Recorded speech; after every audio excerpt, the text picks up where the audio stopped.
Naam. Inakuaje? Ishakuwa mtu wangu. Labda sasa unipe 2000 sasa ndio ujue vile. Bana. Sasa nataka tuweze kujua huyu Kimondio yupo kweli ama ni mtu ambaye unambuni?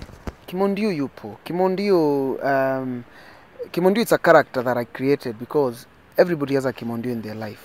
You know, from the watchman that you have in your home, from your relative, ule kazini yako mwenye ako kule mashinani, boss wako fulani mwenye anajifanyaga mjuaji sana na ajui kitu. So Kimondio, I have a small brother, but I get inspired from him. But now the real concept about Kimondio is that kila mtu ana Kimondio kwa maisha yake. Naam. Kuna hizi perception na superstition kuhusu Wakamba. Wewe unasipokea. Unajua gani ambao Wakamba wameweza kuwekewa? Wakikuyu wana yao, Wajaluo wana swali.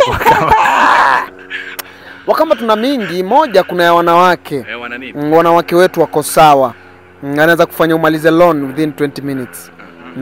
Pia kuna ya uchawi. Hiyo uchawi sijajua bado manake mimi sio mchawi. Lakini hapa kwa wanawake ni ukweli. Ukipata na ndinda kiangaga anaweza kufanyia mambo haraka sana. Na sepe ukiweza kuwa na uhusiano na mwanamke Kamba anaweza kupoteza kwamba ni watu ambao wakishika mwanamume namna hii. La. Manake Kiswahili changu akipata hawezi akakupoteza manake ni mapenzi yale yuakupa. Mapenzi bila kipimo. Sasa chipukizi katika maisha yake kuzunguka shawahi kukutana na mwanamke akawa na one night stand maishani mwake. One night stand ile ya kuchapa ukisimama ama ni gani? Upate mwanamke leo na umaliza naye leo. We, wacha ujinga. Naitafuta sana. Bado sijaipata. Unakuangaje hiyo? Unakaa wewe ni